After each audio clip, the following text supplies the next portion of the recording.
me queda nada. Ya, ¿vamos? Tarde, po. No, vamos. Que no son 5 minutos nunca, por eso. Ya, chicos, vamos a partir con la última patita, la de sepsis shock séptico, que es un tema muy amplio. Podríamos estar una semana hablando de esta cuestión. Intenté resumirlo en lo más importante, que es el manejo inicial, entender de por qué un poco pasa todo esto cuando se echa a andar. Los mecanismos que te dan la sepsis son bien deleterios, y eso.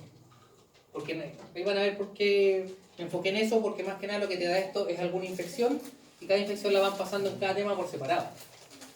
Cualquier infección te puede llevar a esto. Entonces, como cosa general, es un gran problema de salud pública mundial, con la alta prevalencia que tiene, la alta mortalidad histórica. Un cuarto de los pacientes se mueren en la UCI, dependiendo de la gravedad de la sepsis obviamente, y un 35% intrahospitalario en general, a pesar de que el manejo se ha estandarizado harto en el último tiempo. Y el problema más grande es que no hay una buena definición de la patología, ¿ya? Es tan amplia que es difícil manejarla. Se han hecho varias campañas sobreviviendo a la sepsis. Esta es inglesa, si no me equivoco. Esta es australiana también, si no me equivoco. Esta es la más famosa gringa, que siempre saca guías. Y todas dicen más o menos lo mismo. Hay un intento como de poder definirla.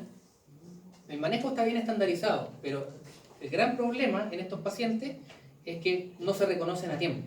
Y es porque no hay una definición operacional buena, ¿ya?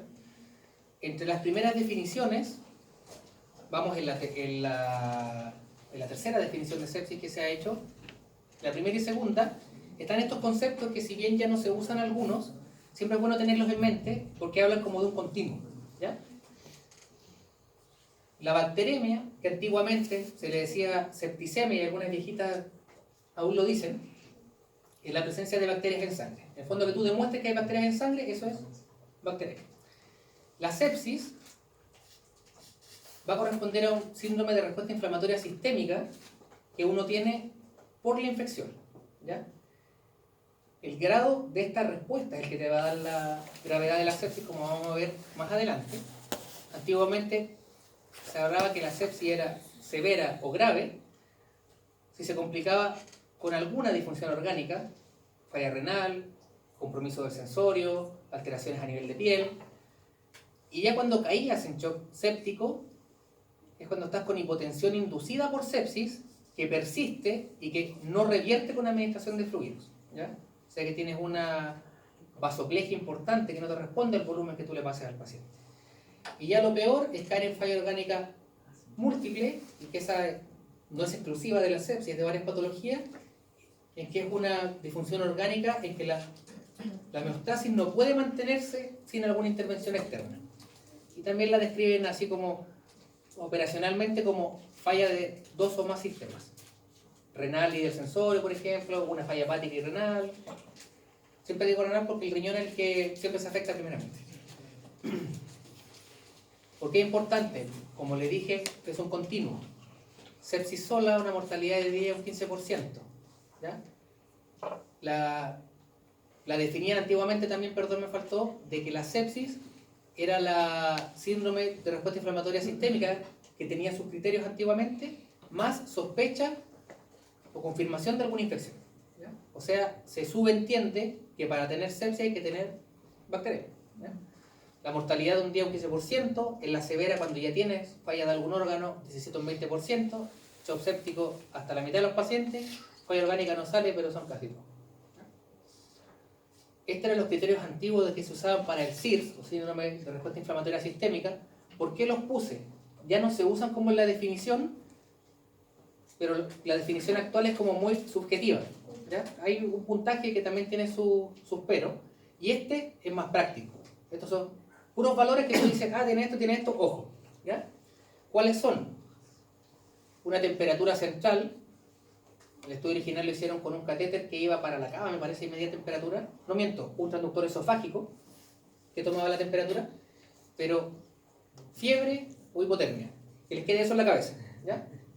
Más taquicardia, que el criterio original es más de 90, pero si se acuerdan que más de 100 igual les sirve, o bradicardia, más una frecuencia respiratoria que esté aumentada, o una presión de CO2 que esté disminuida, que te habla que la frecuencia respiratoria está aumentada igual, leucocitosis o leucopenia, o más de 10% de las líneas inmaduras en el diferencial.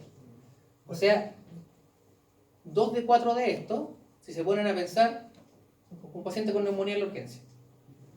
38,5, 120 de frecuencia cardíaca, listo. ¿Ya? Y tiene la sospecha de infección que es la neumonía. Entonces, ese era el problema de la segunda definición, era muy amplia. Lo bueno es que era sensible, no se te pasaba ninguno. Lo malo es que entraban muchos falsos positivos. ¿Ya? Y el shock séptico igual se mantiene, una definición clásica, es una hipotensión que se mantiene, que no responde con volumen y que requiere vasoactivos para mantener una presión arterial media más de 65. Y en la última guía se ha agregado que el lactato elevado también corresponde a que estás entrando en shock séptico porque tienes alterada la microcirculación. ¿Ya? Estás cayendo en metabolismo anaerobio a nivel micro. Y esta es la definición actual. Salió mientras yo estaba haciendo la especialidad y me la preguntaron 1500 veces ese año, esa misma semana. Se define como una cosa bien etérea, subjetiva, una disfunción orgánica que amenaza la vida, que ocurre por una desregulación en la respuesta de huésped a la infección. O sea, no te mata la infección misma, lo que te está matando es la respuesta que estás haciendo tú. ¿Ya? ¿Y cómo definen esta disfunción orgánica? Esta definición es más operacional. 2 puntos o más en el SOFA o el Quick SOFA. Son puntajes que les voy a mostrar.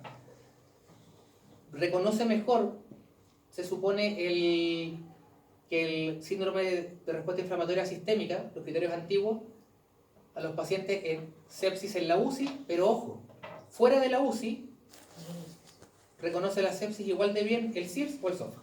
¿Ya? Lo ideal es usar los dos, en fondo así para que no se te pase ninguna sepsis. Y el shock séptico lo definen como un subgrupo de la sepsis por disfunción circulatoria, que es lo mismo que decir shock circulatorio, y celular metabólica, el metabolismo anaerobio y la elevación del lactato, asociada a mayor riesgo de mortalidad. Esta apareció en el JAMA el año 2016. Este es el SOFA, y que como pueden ver igual es engorroso, nadie anda con esa tablita, entonces se sacaron el Quick SOFA, a los flojos. Los urgenciólogos que les gusta reducir los puntajes, y es verdad, porque necesitas puntajes rápidos en la urgencia. Criterio de infección, sospechada o demostrada, más 2 o más puntos de la escala, y que son 3. Alteración de conciencia con un Glasgow menos de 13, o igual a 13. Una presión arterial sistólica menos de 100, que viene siendo la hipotensión, y una frecuencia respiratoria de más de 22. 2 de 3, sepsis. ¿Ya? De vuelta, es menos sensible. ¿Por qué? Piensen ustedes en los pacientes que han visto en la urgencia, con pielonefritis, con neumonía con infecciones, y que han estado mal, y que saben que fueron para sepsis, shock séptico, o incluso se murieron. ¿Cuántos vieron con compromiso de conciencia así? Poco, inicialmente no lo muestran. La presión menos de 100, poco. Esto tiene una fase hiperdinámica primero, que está como todo el sistema encendido. Tenéis la presión más alta, tienes la frecuencia cardíaca más alta. La frecuencia respiratoria sí se aumenta, ¿ya? Así que igual se te pueden pasar algunos pacientes y eso no se te pasan con el SIRS. Entonces, es por eso que me gusta siempre mostrar las dos cosas, ¿ya? Yo me crié con el SIRS y cuando salió esta sepsis 3 fue como nada nuevo, ¿ya? Entonces, es un continuo. Inicialmente los criterios de SIRS, la respuesta inflamatoria sistémica, la sepsis, que es el SIRS más las sospechas de la infección confirmada, esto era de la segunda definición, sepsis severa, que aquí echaba a andar las guías de sobreviviendo a la sepsis, digamos, esto con falla orgánica, y el shock séptico, que no puedes mantener la presión sin uso de vasoactivos o el lactato elevado, ¿ya?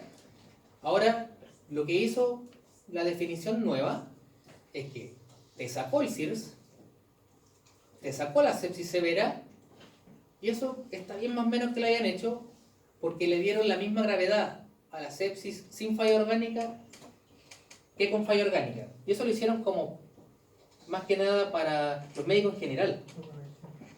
Uno siempre dice, las guías clínicas y todas estas cosas son para que la entienda hasta el hueón más bruto. Entonces, mientras más simple, mejor. ¿Ya? Es por eso que le ponen la misma gravedad a la sepsis y a la sepsis severa. ¿Cómo la definen entonces?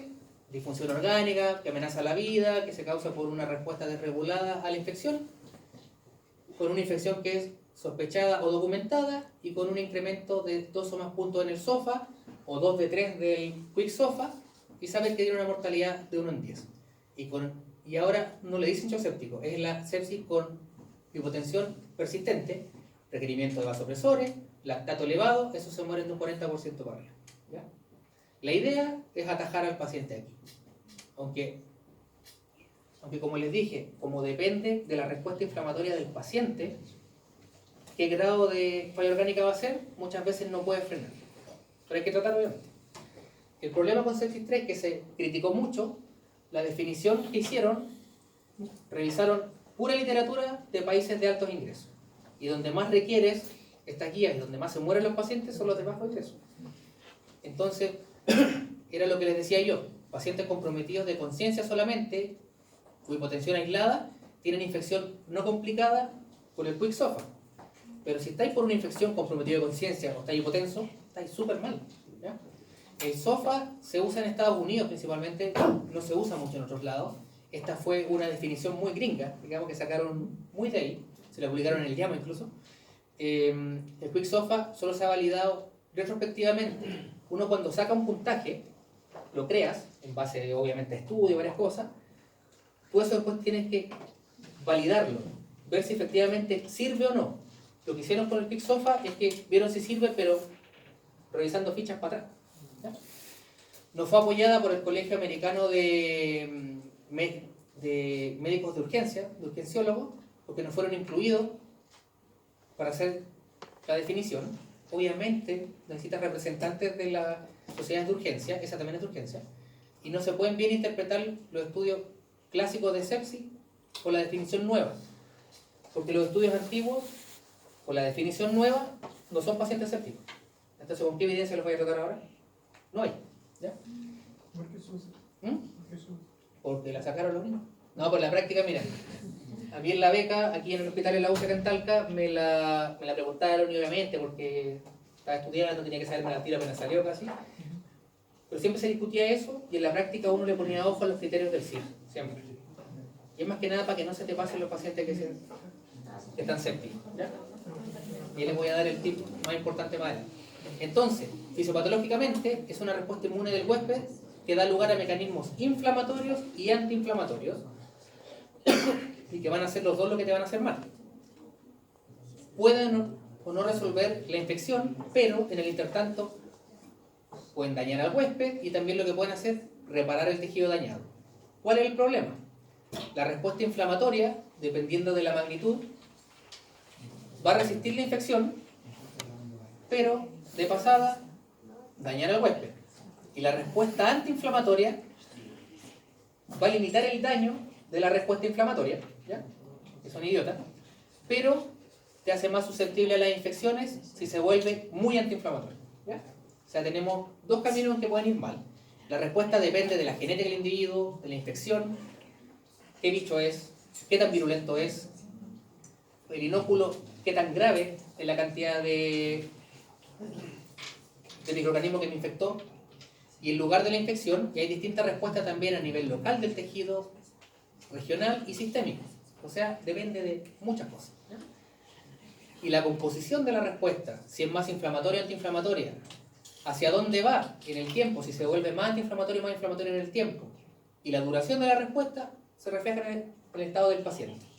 Es característico que en estos pacientes en la UCI uno identifica el bicho, le das antibiótico, ve asociado a veces en contra de ese bicho y el paciente no anda, o está mejorando y se agarra a otra infección, ¿ya? Y es por esto, porque tienen dando la respuesta antiinflamatoria también, y es el concepto que antiguamente no estaba y uno no sabía por qué pasaba. Los elementos centrales de la respuesta y de todo lo que pasa en la sepsis,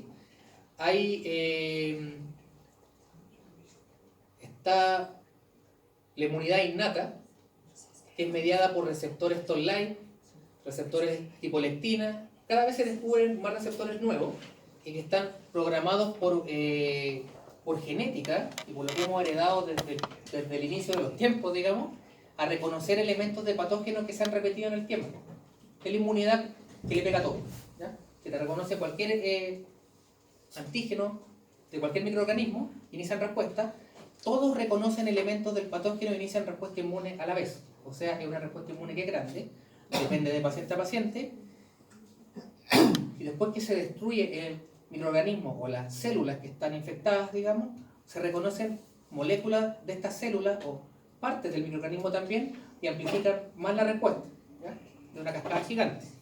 Hay anormalidades de la coagulación por la respuesta inflamatoria. Siempre recordar que las infecciones y la inflamación es protrombótica, o sea, vas a tener un aumento de las trombosis en vasos más chicos, por más factor tisular y disminución de la actividad fibrinolítica. Siempre hay algún grado de coagulación intravascular diseminada, que se manifieste clínicamente o no, eso es otra cosa, pero siempre hay. Y los mecanismos antiinflamatorios que les comentaba que antes no se estudiaban mucho, hay mecanismos humorales, celulares y neurales. Dan estos ejemplos, por ejemplo, que los fagocitos, que son los macrófagos, que son de la respuesta humoral y también de la celular, pueden virar un fenotipo antiinflamatorio. Los linfocitos T reguladores pueden hacer más efecto antiinflamatorio también. Hay reflejos neurales vagales que bajan inflamación. Hay de todo. Y si empiezan estos a fallar, se va para el lado proinflamatorio. Es como todo en la vida, una buena respuesta en equilibrio. En la sepsis, ¿qué pasa? A veces hay más de uno, menos del otro, y en el tiempo también eso puede ir cambiando, ¿ya? Y la disfunción orgánica local es porque la oxigenación tisular está comprometida, hay alteración del metabolismo celular porque están en hipoxia los tejidos, vas a tener hipotensión local, esa hipoxia está dada por hipotensión, ya sea sistémica o local de la zona, trombosis microvasculares por el aumento del estado protrombótico, el daño mitocondrial que ocurre en las células que se están destruyendo, o cuando la mitocondria ya está sobrepasada de tanto metabolismo anaerobio, también hace hipoxia, ¿no? También recluta células inflamatorias, más aumenta el daño. Esto es lo mismo que les comenté, la parte inflamatoria y la parte antiinflamatoria, ¿ya? Activación de leucocitos, activación de complemento, activación de coagulación, muerte celular, reconocimiento de las partes de esa célula, se amplifica de nuevo la respuesta. Entonces lo proinflamatorio hace daño al tejido y lo antiinflamatorio, susceptibilidad a nuevas infecciones o perpetuación de la misma, ¿ya? Esto es lo mismo y también hay que saber de que hay pérdida de la barrera de la vasculatura. Como tienes un tejido isquémico, obviamente empieza a haber necrosis de todos los tejidos y del endotelio. Salida de mediadores inflamatorios y de microorganismos hacia el tejido intersticial, más respuesta inflamatoria y lo mismo otra vez. Esa es la parte fisiopato. Y por último, el manejo, ¿ya? Esto creo que se lo graba en la cabeza a fuego. Control del foco, siempre. Identificar, si es que se puede, de dónde viene la infección, ¿ya? Es re fácil cuando el paciente tiene síntoma urinario, cuando tiene tos. Hay veces que llega en sepsis y no sabe de dónde es, ¿ya? Siempre buscarlo y si requiere control quirúrgico, hacerlo. Antibióticos, siempre tomar cultivos de todo lo cultivable, ¿ya? Sobre todo si no sabes de dónde es. Y la primera dosis de antibiótico en la primera hora, ¿ya? Eso ha demostrado disminución de la mortalidad. Mientras más precoz, mejor. ¿Ah? De amplio espectro, pero no confundir amplio espectro con terapia de segunda línea. La terapia de segunda línea es cuando ya empezaste un tratamiento y falló, o es cuando un paciente que tiene hizo algo intrahospitalario. Si llega de la calle, son bichos de la calle, ¿ya? Eso que les quede concepto. Porque muchas veces dicen, no, este paciente está muy mal por una pielonefritis que está séptico, y dicen, me voy a bajar vancomicina y mi penem. ¿Por qué? Si debe venir con una coli de la calle, una coli sensible. Deja el ceftriaxona y nada más. Orientarlo a lo que estás pensando que le está causando. Y si no sabes, de amplio espectro, el combo clásico acá en Chile es la ceftriaxona con el metronidazol. Y si tienes sospecha de aurus, le puedes agregar alguna cloxacilina, cefazolina, alguna cosa que tenga actividad para el aurus. Pero siempre, tomar cultivo y primera dosis antibiótico en la primera hora, que no se le olvide, dentro de la primera hora. Y una cosa muy importante, y que yo siempre lo pelo también a la enfermera, uno indica y se asegura que se lo pongan dentro de la primera hora, ¿ya? A veces pasa que no todos tienen el concepto de la necesidad del antibiótico por el paciente infectado, y uno le dice ya, le vamos a partir clindamicina, por ejemplo, a las 3 de la tarde, y te lo programan como ellos manejan sus horarios a las 9 de la noche. Y se lo pasan a las 9 de la noche. ¿Entiendes? Entonces, siempre, la primera dosis, asegúrense que se la pasen, ¿ya? Si te dicen, no, voy a terminar de hacer la curación y la voy a cultivar, aquí. Este paciente requiere ahora que lo manejemos, ¿ya? ¿Qué más? Y volemización enérgica, ¿ya? Al menos 30 ml kilo en las primeras 3 horas. ¿Eso cuánto en un paciente de 70 kilos? 2 litros. La eterna pelea, si es Rinker o es fisiológico, cloruro de sodio, la literatura actual va para el lado del Ringer, pero es una cosa cíclica en el tiempo, igual que los corticoides. No usar coloides aumenta la mortalidad. Esto es el... se me olvidó el nombre de que ya ni lo uso, el Voluben, que se usó en un tiempo, que eran estos de almidón, que son expansores de plasma. Aumenta la mortalidad en estos pacientes, así que en estos pacientes, agüita, Ringer o sodio cloruro. Albúmina se puede pasar, sé que ya le estáis pasando mucho cristaloides, más de 3-4 litros. Yo tenía la idea que, bueno, me habían dicho que los coloides tienen casi como un maquillaje, que Sí. suben la presión, pero que en el fondo Sí, no... y te aumenta mortalidad futuro porque hacen falla renal, hacen otras cosas por los componentes que tienen. Así que les queda el concepto que los coloides nunca. Pero la albúmina es un coloide, así que ese es el caso que estés usando mucho cristaloide. Pero tampoco está disponible mucho. Meta de presión en estos pacientes, estamos hablando de que le está cayendo la presión, se recomienda una presión arterial media de 65 milímetros de mercurio. Es el que te asegura en la sepsis de que vas a tener bien perfundidos todos los tejidos. Pero como todo en la medicina no es 100%, el paciente hipertenso que se maneja toda la vida con presiones de 180, 120, por ejemplo, que ustedes saben eso, no le van a dejar 65, a ese le van a pedir 80, por ejemplo. Como un paciente que está acostumbrado a eso, ¿ya? No es el caso de todos, pero siempre pensarlo, de tenerlo en mente, que la medicina es caso a caso. Si requiere vasopresores, y como tip para la vida, si ya le pasaron 30 ml kilo y el paciente está hipotenso, pero se ve bien perfundido, no siempre tiene mala perfusión, usar vasopresores al tiro y no seguirle pasando volumen, porque el exceso de volumen igual causa daño. Fuera de la congestión pulmonar, que todos lo piensan, hay daño del glicocálix. Esos son componentes del citoesqueleto del endotelio vascular y que cuando se daña, se pierde toda la estabilidad del endotelio y aumenta la permeabilidad vascular y un montón de cosas más, ¿ya? Así que no pasarse, hay que ponerle el líquido justo. Si no se logra la meta con noradrenalina, añadir adrenalina. En la práctica, cuando estáis con las dos cosas, es que ya estáis con un pie en el cajón.